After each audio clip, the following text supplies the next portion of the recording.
Good morning sir. నా పేరు Golet Nagesh. Asifabad district కోఆర్డినేటర్గా పెయింట్ ప్రాజెక్ట్ వర్క్లో మన హవేలీ కంపెనీలో వర్క్ చేశాను.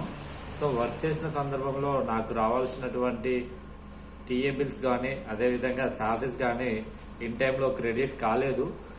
దీని దృష్ట్యా నేను ప్రతిసారి ఆఫీస్కి కాల్ చేసి పదే అడుగుతూ ఉన్న సమయంలో మనకు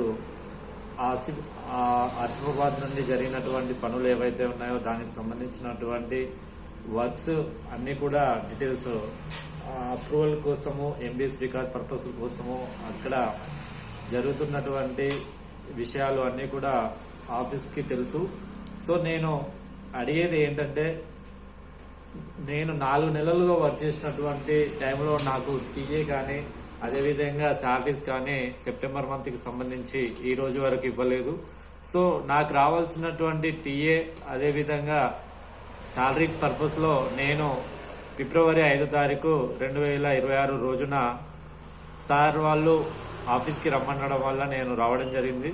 సో ఆ రోజు నాకు చెప్పడం ఒకటే, 5 డేస్లో నాకు అమౌంట్ అనేది సెటిల్మెంట్ అవుతుంది అని చెప్పేసి చెప్పడం జరిగింది. సో రాతపూర్వకంగా అయితే ఏది హామీ ఇవ్వలేదు, బట్ మాటపూర్వకంగా అయితే హామీ ఇచ్చేసి హైదరాబాద్ నుండి నన్ను ఆఫీస్ నుండి మభ్యపెట్టి పంపించడం జరిగింది సార్.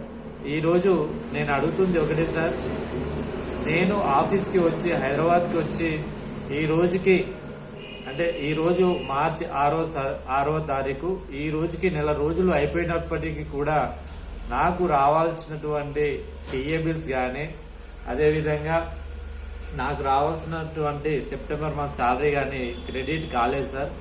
మళ్ళీ ఆసిఫాబాద్లో వర్క్ ఉంది, మీరు చేస్తారా అని చెప్పేసి నాకు ఆశ చూపించడం జరిగింది. నేను వర్క్ చేయడానికి ఎప్పుడైనా సిద్ధంగా ఉంటాను సార్, పనే దైవంగా భావిస్తాను. కానీ నాకు రావాల్సినటువంటి టీఏ ఏదైతే ఉందో, నాకు రావాల్సినటువంటి శాలరీ ఏవైతే ఉందో అవి క్లెయిమ్ చేస్తూ అడ్వాన్స్గా నాకు అమౌంట్ పే చేసిన రోజున నేను హవేలీ గ్రూప్ ఆఫ్ కంపెనీలో మళ్ళీ పెయింట్ ప్రాజెక్ట్ వర్క్లో అది వర్క్ ఉంటే పని చేయడానికి సిద్ధంగా ఉన్నాను. సో నాకు రావాల్సినటువంటి ఏవైతే అమౌంట్ ఉందో అది త్వరగా నాకు ఇవ్వవలసిందిగా కోరుకుంటున్నాను సార్. నేను లాస్ట్ టైం కూడా మీకు ఒక మాట చెప్పాను సార్,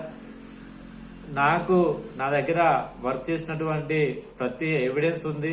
సో నేను లాస్ట్ టైం కూడా ఒకటే అన్నాను, లేబర్ ఆఫీస్ నాకు దగ్గరే సార్, నేను వెళ్ళి చేసుకోవడానికి నాకు ఆస్కారం ఉంది. బట్ ఏంటి అంటే కంపెనీ మీద నమ్మకంతో నేను ఈ రోజు వరకు కూడా వెయిట్ చేస్తున్నాను. ఫర్దర్గా సార్ ఈరోజు 6th నాకు 10 వరకు నా శాలరీ నా టీఏ నాకు దాని రోజున 11వ తారీఖు రోజున ఖచ్చితంగా నేను లీగల్గా ప్రొసీడ్ అవ్వడానికి సిద్ధంగా ఉన్నాను సార్. నేను ప్రతిసారి ఆఫీస్కి కాల్ చేసి అడుక్కోలేను, ఎందుకంటే నాకు కూడా కొన్ని రెస్పాన్సిబిలిటీస్ ఉంటాయి. పని చేసుకోవాలి, ఇటు ఫ్యామిలీని చూసుకోవాలి, నా వర్క్ని చూసుకోవాలి. ప్రతిసారి ఆఫీస్కి కాల్ చేయడం అనేది నాకు వీలు కాదు. సో దీన్ని మీరు లాస్ట్ ఫైనల్గా టేకప్ చేసుకుని నాకు రావాల్సినటువంటి సెటిల్మెంట్ ఏదైతే ఉందో అవన్నీ కూడా క్లియర్ చేస్తారు అని చెప్పేసి ఆశిస్తున్నాను. Thank you sir, thank you very much.